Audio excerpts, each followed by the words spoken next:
ఒకరిది మాట ఒకరిది భావం ఇరువురి కదలిక కదిపిన కథ ఇది ప్రేమ ప్రేమ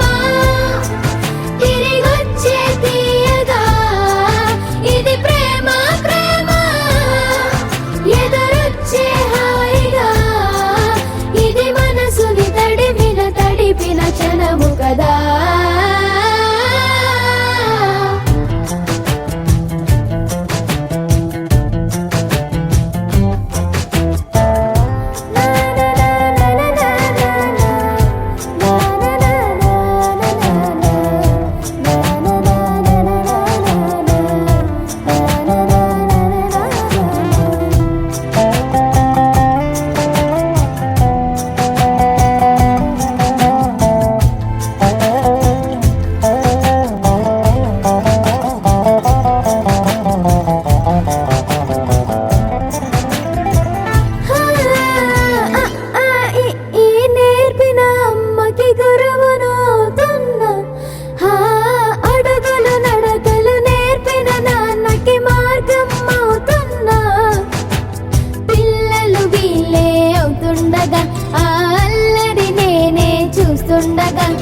కన్నులతో నేను చిన్నోడిలా కలగలిసిన ఎగసిన బిగిసిన కథ ఇది